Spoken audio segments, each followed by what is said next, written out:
Great Cases of Sherlock Holmes by Arthur Conan Doyle. The Case of the Red-Headed League.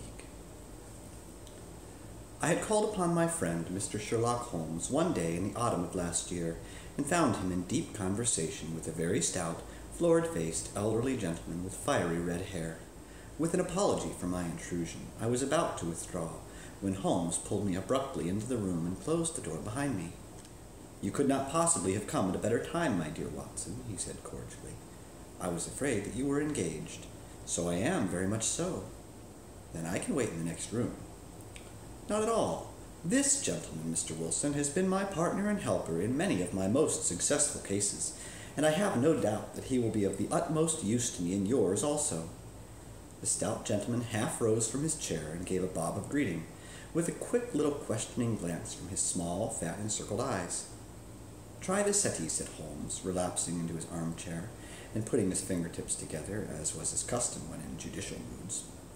"I know, my dear Watson, that you share my love of all that is bizarre and outside the conventions and humdrum routine of everyday life.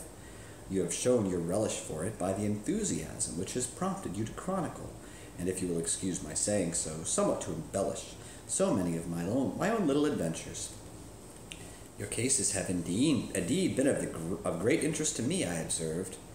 "You will remember that I remarked the other day, just before I went into the very simple problem presented by Miss Mary Sutherland, that for strange effects and extraordinary combinations we must go to life itself, which is always far more daring than any effort of the imagination. A proposal which I took the liberty of doubting. You did, Doctor, but none the less you must come round to my view, for otherwise I shall keep on piling fact upon fact on you until your reason breaks down under them and acknowledges me to be right. Now, Mr. Jabez Wilson here has been good enough to call upon me this morning and to begin a narrative which promises to be one of the most singular which I have listened to for some time. You have heard me remark that the strangest and most unique things are very often connected, not with larger, but with the smaller crimes, and occasionally, indeed, where there is room for doubt whether any positive crime has been committed. As far as I have heard, it is impossible for me to say whether the present case is an instance of crime or not, but the course of events is certainly among the most singular that I have ever listened to. Perhaps, Mr. Wilson, you would have the great kindness to recommence your narrative. I ask you not merely because my friend Dr. Watson has not heard the opening part, but also because the peculiar nature of the story makes me anxious to have every possible detail from your lips. As a rule, when I have heard some slight indication of the course of events, I am able to guide myself by the thousands of other similar cases which occur to my memory. In the present instance, I am forced to admit that the facts are, to the best of my belief, unique." The portly client puffed out his chest with an appearance of some little pride and pulled a dirty and wrinkled newspaper from the inside pocket of his greatcoat. As he glanced down the advertisement column, with his head thrust forward and the paper flattened out upon his knee, I took a good look at the man and endeavored, after the fashion of my companion, to read the indications which might be presented by his dress or appearance. I did not gain very much, however, by my inspection. Our visitor bore every mark of being an average, commonplace British tradesman, obese, pompous, and slow. He wore rather baggy gray shepherd's check trousers, a not over-clean black frock coat unbuttoned in the front, and a drab waistcoat with a heavy brassy elbow chain and a square pierced bit of metal dangling down as an ornament. A frayed top hat and a faded brown overcoat with a wrinkled velvet collar lay upon a chair beside him.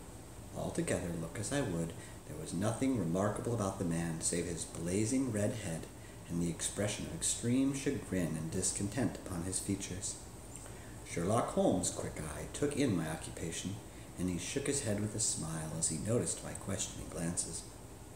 Beyond the obvious facts that he has at some time done manual labor, that he takes snuff, that he is a Freemason, that he has been in China, and that he has done a considerable amount of writing lately, I can deduce nothing else.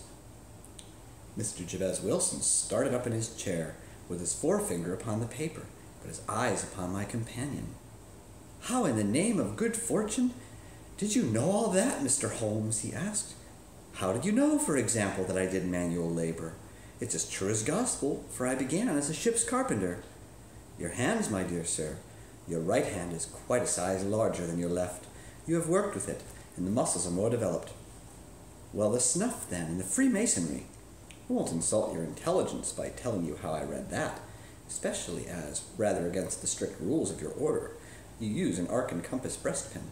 Ah, of course, I forgot that. But the writing?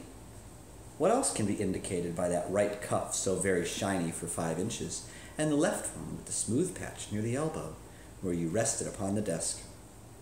Well, but China? The fish that you have tattooed immediately above your wrist could only have been done in China. I have made a small study of tattoo marks, and have even contributed to the literature of the subject. That trick of staining the fish's scales of a delicate pink is quite peculiar to China.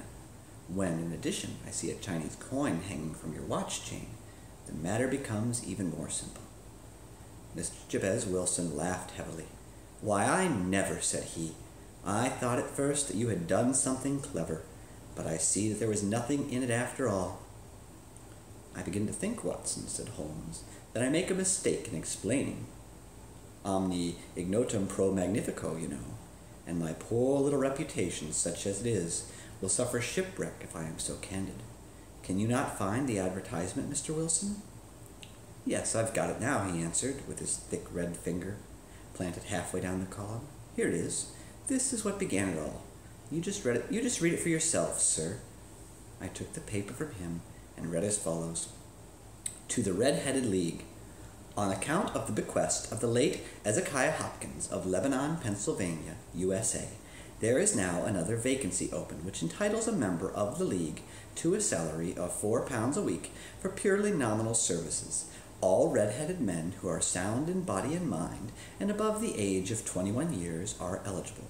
Apply in person on Monday at 11 o'clock to Duncan Ross at the offices of the League, 7 Pope's Court, Fleet Street.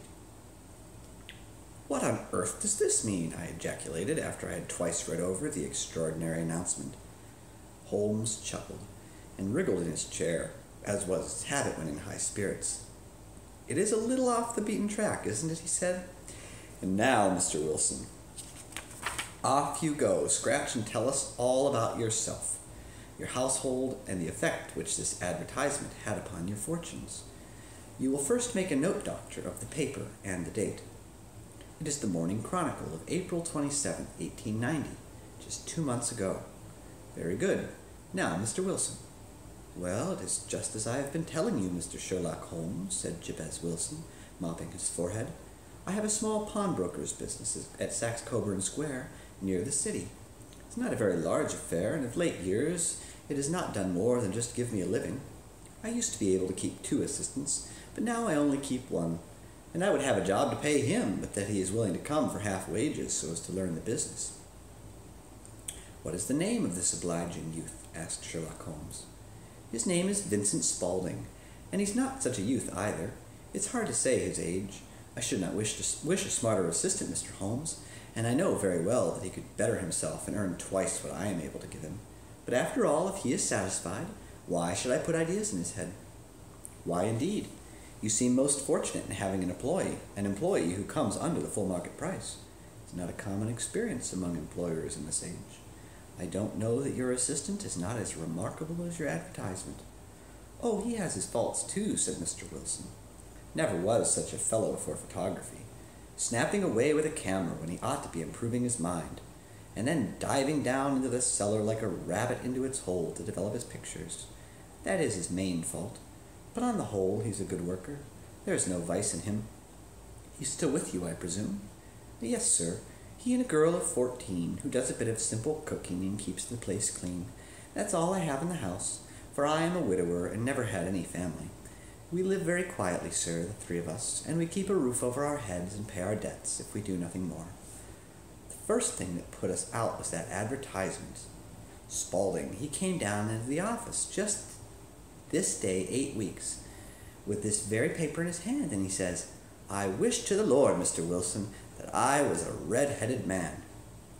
Why that? I asks. Why, he says, here's another vacancy on the League of the Red-Headed Men. It's worth quite a little fortune to any man who gets it, and I understand there are more vacancies than there are men, so that the trustees are at their wits' end what to do with the money. If my hair would only change color, here's a nice little crib all ready for me to step into." "Why, what is it then?" I asked. "You see, Mr. Holmes, I am a very stay-at-home man, and as my business came to me instead of my having to go to it, I was often weeks on end without putting my foot over the doormat. In that way, I didn't know much of what was going on outside, and I was always glad of a bit of news." "Have you never heard of the League of the Red-Headed Men?" he asked with his eyes open. "Never." "Why, I wonder at that, for you're eligible yourself for one of the vacancies." "And what are they worth?" I asked. "Oh, merely a couple of hundred a year. The work is slight, and it need not interfere very much with one's other occupations." Well, you can easily think that made me prick up my ears, for the business has not been over good for some years, and an extra couple of hundred would have been very handy. "Tell me all about it," said I. "Well," said he, showing me the advertisement, "you can see for yourself that the League has a vacancy. And there is the address where you should apply for particulars. As far as I can make out, the League was founded by an American millionaire, Ezekiah Hopkins, who was very particular in his ways.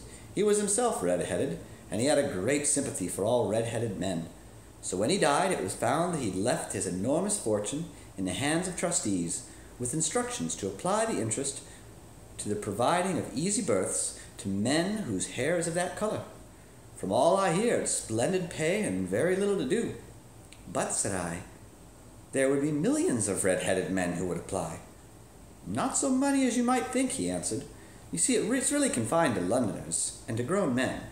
This American had started from London when he was young, and he wanted to do the old town a good turn. Then again, I have heard it's no use applying if your hair is light red or dark red or anything but real bright, blazing, fiery red. Now, if you cared to apply, Mr. Wilson, you would just walk in, but perhaps it would hardly be worth your while to put yourself out of the way for the sake of a few £100.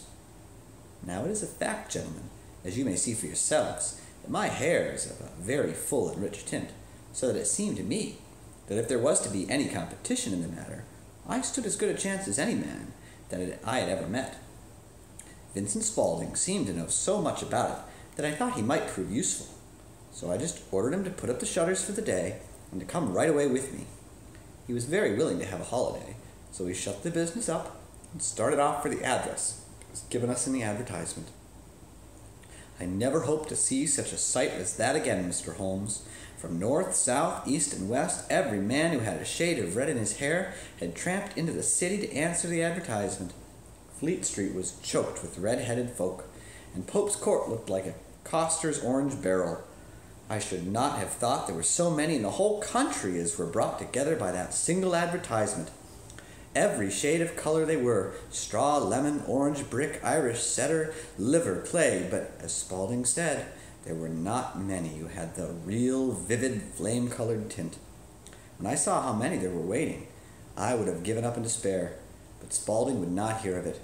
How he did it I could not imagine, but he pushed and pulled and butted until he got me through the crowd, and right up to the steps which led to the office. There was a double stream upon the stair, some going up in hope, and some coming back dejected. But we wedged in as well as we could, and soon found ourselves in the office. "Your experience has been a most entertaining one," remarked Holmes, as his client paused and refreshed his memory with a huge pinch of snuff.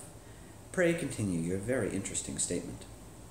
There was nothing in the office but a couple of wooden chairs and a deal table, behind which sat a small man with a head that was even redder than mine. He said a few words to each candidate as he came up, and then he always managed to find some fault in them, which would disqualify them. Getting a vacancy did not seem to be such a very easy matter, after all. However, when our turn came, the little man was much more favorable to me than to any of the others, and he closed the door as we entered, so that he might have a private word with us. "This is Mr. Jabez Wilson," said my assistant, "and he is willing to fill a vacancy in the League." "And he is admirably suited for it," the other answered. "He has every requirement. I cannot recall when I have seen anything so fine." He took a step backward, cocked his head on one side, and gazed at my hair until I felt quite bashful. Then suddenly he plunged forward, wrung my hand, and congratulated me warmly on my success. "It would be injustice to hesitate," said he. "You will, however, I am sure, excuse me for taking an obvious precaution." With that he seized my hair in both his hands and tugged until I yelled in the pain. "There's water in your eyes," said he as he released me. "I perceive that all is as it should be. But we have to be careful, for we have twice been deceived by wigs, and once by paint. I could tell you tales of cobbler's wax which would disgust you with human nature." He stepped over to the window and shouted through it at the top of his voice that the vacancy was filled. A groan of disappointment came up from below, and the folk all trooped away in different directions until there was not a red head to be seen except my own and that of the manager. "My name," said he, "is Mr. Duncan Ross, and I am myself one of the pensioners upon the fund left by our noble benefactor. Are you a married man, Mr. Wilson? Have you a family?" I answered that I did not. His face fell immediately. "Dear me," he said gravely, "that is very serious indeed. I am sorry to hear you say that. The fund was, of course, for the propagation and spread of the redheads, as well as for their maintenance. It is exceedingly unfortunate that you should be a bachelor." My face lengthened at this, Mr. Holmes, for I thought that I was not to have the vacancy after all, but after thinking it over for a few minutes, he said that it would be all right. "In the case of another," said he, "the objection might be fatal, but we must stretch a point in favor of a man with such a head of hair as yours. When shall you be able to enter upon your new duties?" "Well, it is a little awkward, for I have a business already," said I. "Oh, never mind about that, Mr. Wilson," said Vincent Spaulding. "I should be able to look after that for you." "What would be the hours?" I asked. 10 to 2. Now, a pawnbroker's business is mostly done in the evenings, Mr. Holmes, especially Thursday and Friday evenings, which is just before payday, so it would suit me very well to earn a little in the mornings. Besides, I knew that my assistant was a good man, and that he would see to anything that turned up. "That would suit me very well," said I. "And the pay?" "Is £4 a week, and the work is purely nominal." "What do you call purely nominal?" "Well, you have to be in the office, or at least in the building, the whole time. If you leave, you forfeit your whole position forever. The will is very clear upon that point. You don't comply with the conditions if you budge from the office during that time." "It's only 4 hours a day, and I should not think of leaving," said I. "No excuse will avail," said Mr. Duncan Ross. "Neither sickness, nor business, nor anything else. There you must stay, or you lose your billet." "And the work?" "Is to copy out the Encyclopedia Britannica. There is the first volume of it in that press. You must find your own ink, pens, and blotting paper, but we provide this table and chair." "Will you be ready tomorrow?" "Certainly," I answered. "Then goodbye, Mr. Jabez Wilson, and let me congratulate you once more on the important position which you have been fortunate enough to gain." He bowed me out of the room, and I went home with my assistant, hardly knowing what to say or do. I was so pleased at my own good fortune. Well, I thought over the matter all day, and by evening I was in low spirits again, for I had quite persuaded myself that the whole affair must be some great hoax or fraud, though what its object might be I could not imagine. It seemed altogether past belief that anyone could make such a will, or that they would pay such a sum for doing anything so simple as copying out the Encyclopedia Britannica. Vincent Spaulding did what he could to cheer me up, but by bedtime I had reasoned myself out of the whole thing. However, in the morning I determined to have a look at it anyway, so I bought a penny bottle of ink with a quill pen and 7 sheets of foolscap paper. I started off for Pope's Court. Well, to my surprise and delight, everything was as right as possible. The table was set out ready for me, and Mr. Duncan Ross was there to see that I got fairly to work. He started me off on the letter A, and then he left me, but he would drop in from time to time to see that all was right with me.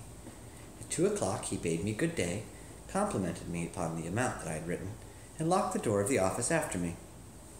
This went on day after day, Mr. Holmes, and on Saturday the manager came in and planked down 4 golden sovereigns for my week's work. It was the same next week, and the same the week after. Every morning I was there at 10, and every afternoon I left at 2. By degrees, Mr. Duncan Ross took to coming in only once in the morning, and then after a time he did not come in at all. Still, of course, I never dared to leave the room for an instant, for I was not sure when he might come, and the billet was such a good one, and suited me so well that I would not risk the loss of it. 8 weeks passed away like this, and I'd written about abbots and archery and armor and architecture and Attica, and hoped with diligence that I might get on to the bees before very long. It cost me something at foolscap, and I had pretty nearly filled a shelf with my writings, and then suddenly the whole business came to an end. To an end? Yes, sir, and no later than this morning.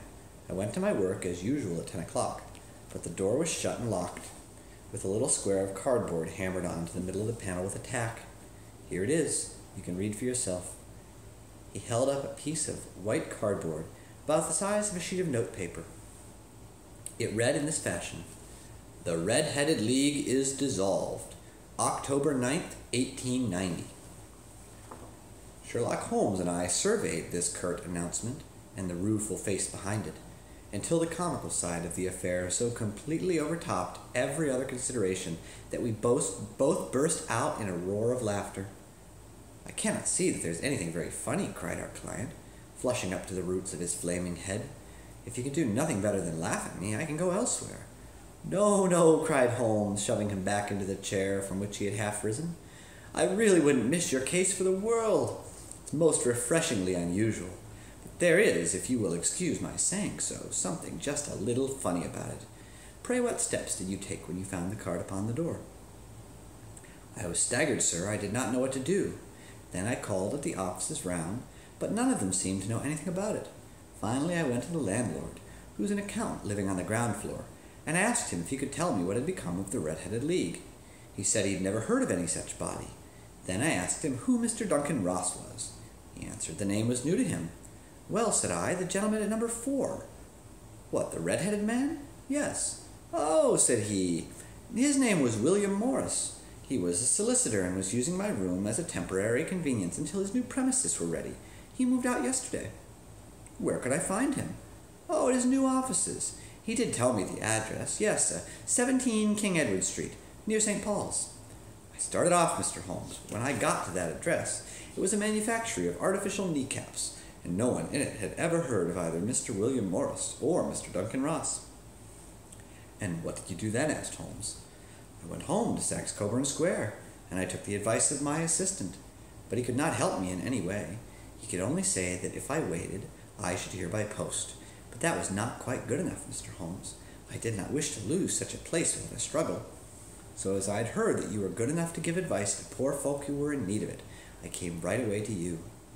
"And you did wisely," said Holmes. "Your case is an exceedingly remarkable one, and I shall be happy to look into it. From what you've told me, I think it is possible that graver issues hang from it than might at first sight appear."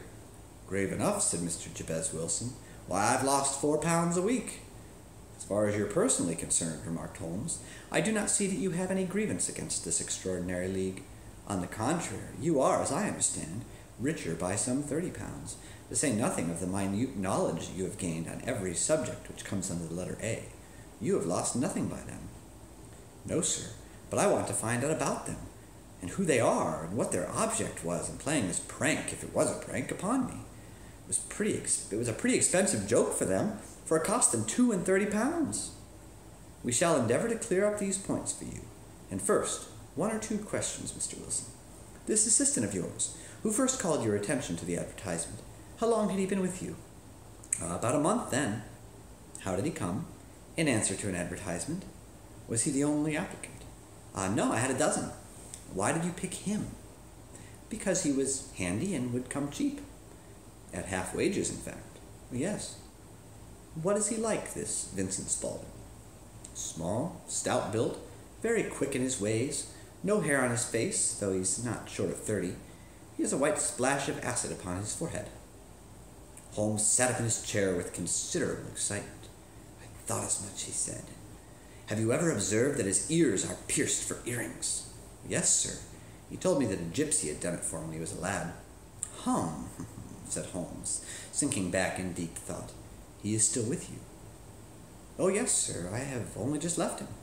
"And has your business been attended to in your absence?" "Nothing to complain of, sir. There's never very much to do in the morning." "That will do, Mr. Wilson. I shall be happy to give you an opinion upon the subject in the course of a day or 2. Today is Saturday, and I hope that by Monday we may have come to a conclusion." "Well, Watson," said Holmes, when our visitor had left us, "what do you make of it all?" I make nothing of it, I answered frankly. It is a most mysterious business. As a rule, said Holmes, the more bizarre a thing is, the less mysterious it proves to be. That is your commonplace, fearless crimes. It is your commonplace, fearless crimes which are really puzzling, just as a commonplace face is the most difficult to identify. But I must be prompt over this matter. What are you going to do then, I asked. To smoke, he answered. It is quite a 3-pipe problem, and I beg that you won't speak to me for 50 minutes. He curled himself up upon his chair, with his thin knees drawn up to his hawk-like nose, and there he sat, with his eyes closed and his black clay pipe thrusting out like a bill of some strange bird. I had come to the conclusion that he had dropped asleep, and indeed was nodding myself, when he suddenly sprang out of his chair with the gesture of a man who has made up his mind, and put his pipe down upon the mantelpiece. Sarasate plays at the St. James Hall this afternoon, he remarked. What do you think, Watson? Could your patient spare you for a few hours? I have nothing to do today. My practice is never very absorbing. Put on your hat and come. I'm going through the city first, and we can have some lunch on the way. I observe there is a good deal of German music on the program, which is rather more to my taste than Italian or French. It is introspective, and I want to introspect. Come along. We traveled by the Underground as far as Aldersgate, and a short walk took us to Saxe-Coburn Square, the scene of the singular story which we had listened to in the morning. It was a poky little shabby-genteel place, where 4 lines of dingy 2-storied brick houses looked out into a small railed-in enclosure, where a lawn of weedy grass and a few clumps of faded laurel bushes made a hard fight against the smoke-laden and uncongenial atmosphere. 3 gilt balls and a brown board with Jabez Wilson in white letters upon the corner house announced the place where our red-headed client carried on his business.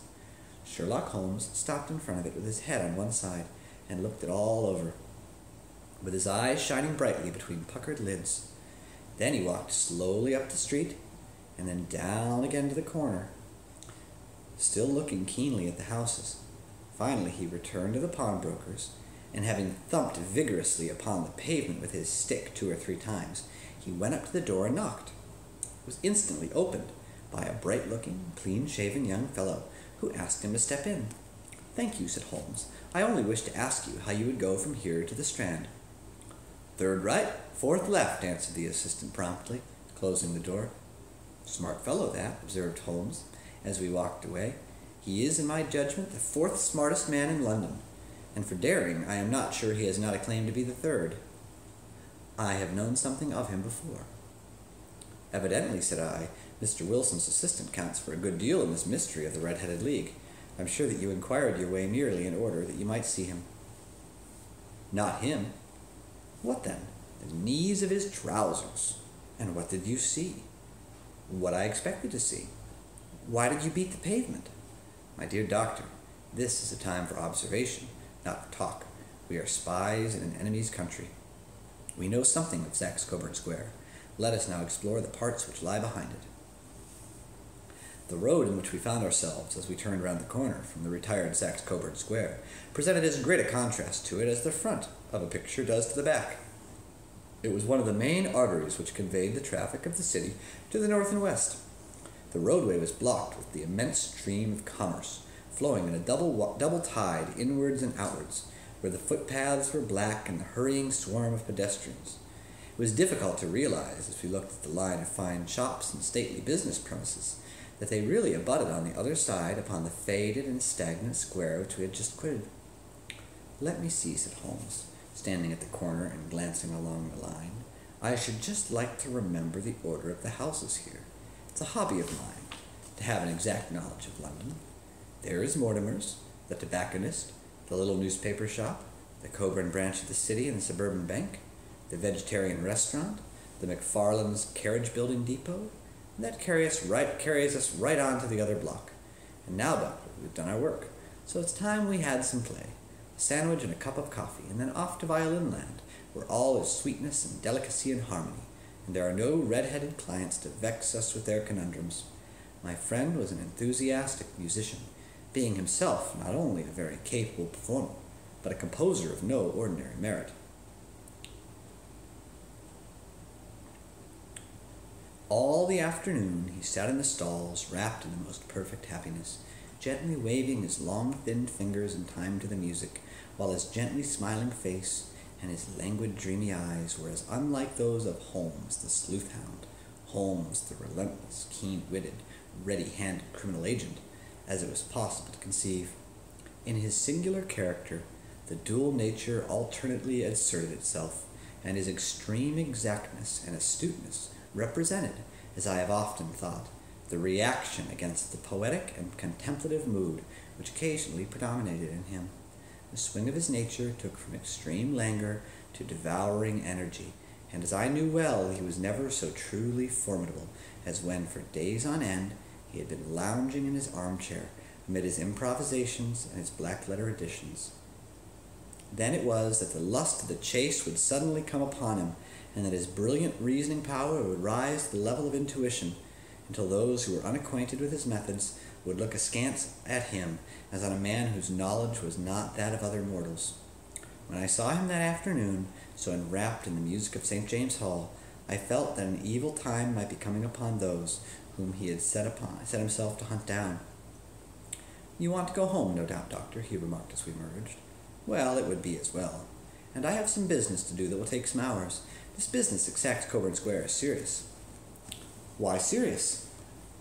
"A considerable crime is in contemplation. I have every reason to believe that we shall be in time to stop it, but today being Saturday rather complicates matters. I shall want your help tonight." "At what time?" 10 will be early enough. I shall be at Baker Street at 10. "Very well. And I say, Doctor, there may be some little danger, so kindly put your army revolver in your pocket."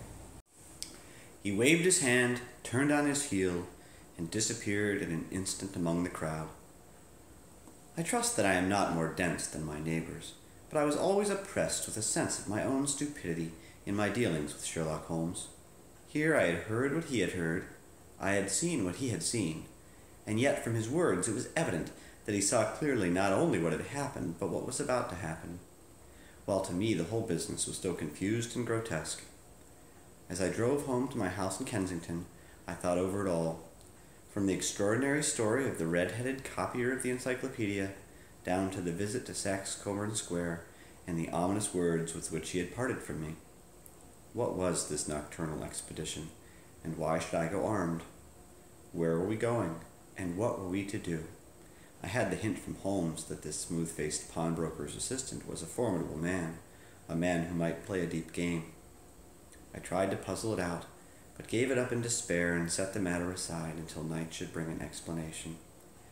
It was 9:15 when I started from home and made my way across the park, and so through Oxford Street to Baker Street. 2 hansoms were standing at the door, and as I entered the passage I heard the sound of voices from above.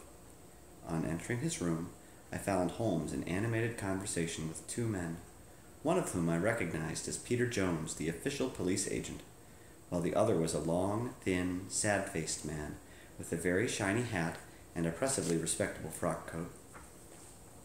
"Ha! Our party is complete," said Holmes, buttoning up his pea-jacket and taking his heavy hunting crop from the rack.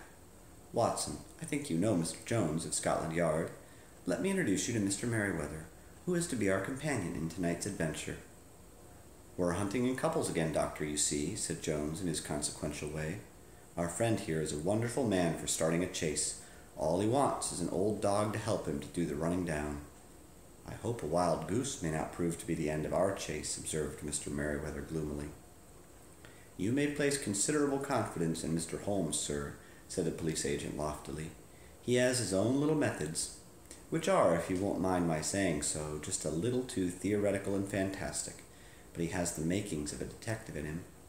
It's not so much to say that once or twice, as in the business of the Sholto murder and the Agra treasure, he's been more nearly correct than the official force." "Oh, if you say so, Mr. Jones, it's all right," said the stranger with deference. "Still, I confess that I miss my rubber. It's the first Saturday night for 27 years I've not had my rubber." "I think you'll find," said Sherlock Holmes, "that you will play for a higher stake tonight than you have ever done yet, and that the play will be more exciting. For you, Mr. Merryweather, the stake will be some £30,000, and for you, Jones, it will be the man upon whom you wish to lay your hands. John Clay, the murderer, thief, smasher, and forger. He's a young man, Mr. Merryweather, but he's at the head of his profession, and I would rather have my bracelets on him than on any criminal in London. He's a remarkable man, is young John Clay. His grandfather was a royal duke, and he himself has been to Eton and Oxford. His brain is as cunning as his fingers, and though we meet signs of him at every turn, we never know where to find the man himself. He'll crack a crib in Scotland one week, and be raising money to build an orphanage in Cornwall the next. I've been on his track for years and have never set eyes on him yet. I hope that I may have the pleasure of introducing you tonight. I've had one or two little turns also with Mr. John Clay, and I agree with you that he is at the head of his profession. It is past 10, however, and quite time that we started. If you two will take the first hansom, Watson and I will follow in the second. Sherlock Holmes was not very communicative during the long drive, and lay back in the cab humming the tunes which he'd heard in the afternoon. We rattled through an endless labyrinth of gas-lit streets until we emerged into Farrington Street. "We're close there now," my friend remarked. "This fellow Merryweather is a bank director, and personally interested in the matter. I thought it as well to have Jones with us also. He's not a bad fellow, though an absolute imbecile in his profession. He has one positive virtue. He is as brave as a bulldog and as tenacious as a lobster if he gets his claws upon anyone. Here we are, and they're waiting for us." We had reached the same crowded thoroughfare in which we had found ourselves in the morning. Our cabs were dismissed, and following the guidance of Mr. Merryweather, we passed down a narrow passage and through a side door, which he opened for us. Within there was a small corridor, which ended in a very massive iron gate. This also was opened, and led down a flight of winding stone steps, which terminated at another formidable gate. Mr. Merryweather stopped to light a lantern, and then conducted us down a dark, earth-smelling passage, and so, after opening a third door, into a huge vault or cellar, which was piled all round with crates and massive boxes. "You are not very vulnerable from above," Holmes remarked, as he held up the lantern and gazed about him. "Nor from below," said Mr. Merryweather, striking his stick upon the flags which lined the floor. "Why, dear me, it sounds quite hollow," he remarked, looking up in surprise. "I must really ask you to be a little more quiet," said Holmes severely. "You have already imperiled the whole success of our expedition. Might I beg that you would have the goodness to sit down upon one of those boxes and not to interfere?" The solemn Mr. Merryweather perched himself upon a crate, with a very injured expression upon his face, while Holmes fell upon his knees upon the floor, and with the lantern and a magnifying lens began to examine minutely the cracks between the stones. A few seconds sufficed to satisfy him, for he sprang to his feet again and put his glass in his pocket. "We have at least an hour before us," he remarked, "for they can hardly take any steps until the good pawnbroker is safely in bed. Then they will not lose a minute, for the sooner they do their work, the longer time they will have for their escape. We are at present, Doctor, as no doubt you have divined, in the cellar of the city branch of one of the principal London banks. Mr. Merryweather is the chairman of directors, and he will explain to you that there are reasons why the more daring criminals of London should take a considerable interest in this cellar at present." "It is our French gold," whispered the director. "We've had several warnings that an attempt might be made upon it." "Your French gold?" "Yes. We had occasion some months ago to strengthen our resources, and borrowed for that purpose 30,000 Napoleons from the Bank of France. It has become known that we have never had occasion to unpack the money, and that it is still lying in our cellar. The crate upon which I sit contains 2,000 Napoleons packed between layers of lead foil. Our reserve of bullion is much larger at present than is usually kept in a single branch office, and the directors have had misgivings upon the subject." "Which were very well justified," observed Holmes. "And now it is time that we arranged our little plans. I expect that within an hour matters will come to a head. In the meantime, Mr. Merryweather, we must put the screen over that dark lantern." "And sit in the dark?" "I'm afraid so. I had brought a pack of cards in my pocket, and I thought that, as we were a partie carrée, you might have your rubber after all, but I see that the enemy's preparations have gone so far that we cannot risk the presence of a light. And first of all, we must choose our positions. These are daring men, and though we shall take them at a disadvantage, they may do us some harm unless we are careful. I shall stand behind this crate, and do you conceal yourselves behind those. Then, when I flash a light upon them, close in swiftly. If they fire, Watson, have no compunction about shooting them down." I placed my revolver cocked upon the top of the wooden case behind which I crouched. Holmes shot the slide across the front of his lantern and left us in pitch darkness. Such an absolute darkness as I have never before experienced.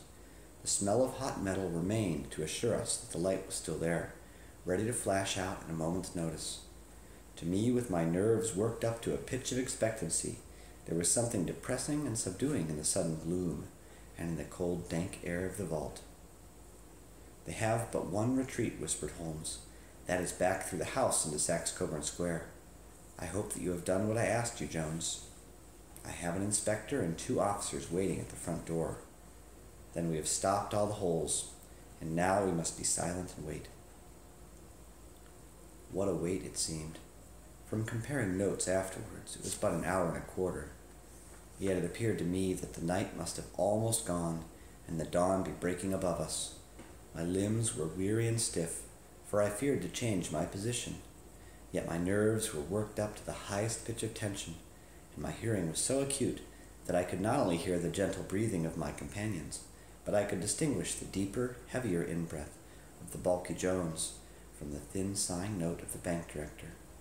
From my position, I could look over the case in the direction of the floor. Suddenly, my eyes caught the glint of a light. At first, it was but a lurid spark upon the stone pavement. Then it lengthened out until it became a yellow line, and then, without any warning or sound, a gash seemed to open, and a hand appeared, a white, almost womanly hand, which felt about in the center of the little area of light. For a minute or more, the hand, with its writhing fingers, protruded out of the floor. Then it was withdrawn as suddenly as it appeared, and all was dark again, save the single lurid spark which marked the chink between the stones. Its disappearance, however, was but momentary. With a rending, tearing sound, one of the broad white stones turned over upon its side and left a square, gaping hole, through which streamed the light of a lantern. Over the edge there peeped a clean-cut, boyish face, which looked keenly about it, and then, with a hand on either side of the aperture, drew itself shoulder-high and waist-high until one knee rested upon the edge. In another instant he stood at the side of the hole and was hauling after him a companion, lithe and small like himself, with his pale face and a shock of very red hair. "It's all clear," he whispered. "Have you the chisel and the bags?" "Great Scott! Jump, Archie, jump, and I'll swing for it." Sherlock Holmes had sprung out and seized the intruder by the collar. The other dived down the hole, and I heard the sound of rending cloth as Jones clutched at his skirts. The light flashed upon the barrel of a revolver, but Holmes's hunting crop came down on the man's wrist, and the pistol clinked upon the stone floor. "It's no use, John Clay," said Holmes blandly. "You have no chance at all." "So I see," the other answered with the utmost coolness. "I fancy that my pal is all right, though I see you've got his coat-tails." "There are 3 men waiting for him at the door," said Holmes. "Oh, indeed. You seem to have done the thing very completely. I must compliment you." "And I you," Holmes answered. "Your red-headed idea was very new and effective." "You'll see your pal again presently," said Jones. "He's quicker at climbing down holes than I am, but hold out while I fix the derbies." "I beg that you will not touch me with your filthy hands," remarked our prisoner, as the handcuffs clattered upon his wrists. "You may not be aware that I have royal blood in my veins. Have the goodness also, when you address me, always to say sir and please." "All right," said Jones, with a stare and a snigger. "Well, would you please, sir, march upstairs, where we can get a cab to carry your highness to the police station?" "That is better," said John Clay serenely. He made a sweeping bow to the 3 of us, and walked quietly off in the custody of the detective. "Really, Mr. Holmes," said Mr. Merryweather, as we followed them from the cellar, "I do not know how the bank can thank you or repay you. There is no doubt that you have detected and defeated in the most complete manner one of the most determined attempts at bank robbery that have ever come within my experience." "I've had 1 or 2 little scores of my own to settle with Mr. John Clay," said Holmes. "I have been at some small expense over this matter, which I shall expect the bank to refund, but beyond that I am amply repaid by having had an experience which is in many ways unique." and by hearing the very remarkable narrative of the Red-Headed League. "You see, Watson," he explained in the early hours of the morning, as we sat over a glass of whiskey and soda in Baker Street, it was perfectly obvious from the first that the only possible object of this rather fantastic business of the advertisement of the League and the copying of the encyclopedia must be to get this not over-bright pawnbroker out of the way for a number of hours every day. It was a curious way of managing it, but really it would be difficult to suggest a better. The method was no doubt suggested to Clay's ingenious mind by the color of his accomplice's hair. The 4 pounds a week was a lure which must draw him, and what was it to them who were playing for thousands? They put in the advertisement.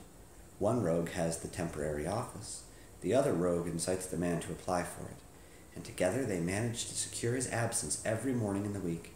From the time that I heard of the assistant having come for half wages, it was obvious to me that he had some strong motive for securing the situation. But how could you guess what the motive was? Had there been women in the house, I should have suspected a mere vulgar intrigue. That, however, was out of the question. The man's business was a small one, and there was nothing in the house which could account for such elaborate preparations, and such an expenditure as they were at. It must, then, be something out of the house. What could it be? I thought of the assistant's fondness for photography, and his trick of vanishing into the cellar. The cellar. There was the end of this tangled clue. Then I made inquiries as to this mysterious assistant, and found that I had to deal with one of the coolest and most daring criminals in London. He was doing something in the cellar, something which took many hours a day for months on end. What could it be, once more? I could think of nothing save that he was running a tunnel to some other building. So far I had got when we went to visit the scene of action. I surprised you by beating upon the pavement with my stick. I was ascertaining whether the cellar stretched out in front or behind. It was not in front. Then I rang the bell, and as I hoped, the assistant answered it. We've had some skirmishes, but we had never set eyes upon each other before. I hardly looked at his face. His knees were what I wished to see. You must yourself have remarked how worn, wrinkled, and stained they were. They spoke of those hours of burrowing. The only remaining point was what they were burrowing for. I walked round the corner, saw the City and Suburban Bank abutted on our friend's premises, and felt that I had solved my problem. When you drove home after the concert, I called upon Scotland Yard and upon the chairman of the bank directors, with the result that you have seen. And how could you tell that they would make their attempt tonight? I asked. Well, when they closed their League offices, that was a sign that they cared no longer about Mr. Jabez Wilson's presence. In other words, that they had completed their tunnel. But it was essential that they should use it soon, as it might be discovered, or the bullion might be removed. Saturday would suit them better than any other day, as it would give them 2 days for their escape. For all these reasons, I expected them to come tonight. You reasoned it out beautifully, I exclaimed in unfeigned admiration. It is so long a chain, and yet every link rings true. It saved me from ennui, he answered, yawning. Alas, I already feel it closing in upon me. My life is spent in one long effort to escape from the commonplaces of existence. These little problems help me to do so. And you are a benefactor of the race, said I. He shrugged his shoulders. Well, perhaps, after all, it is of some little use, he remarked. L'homme s'estrange, l'œuvre c'est tout, as Gustave Flaubert wrote to George Sand. The end.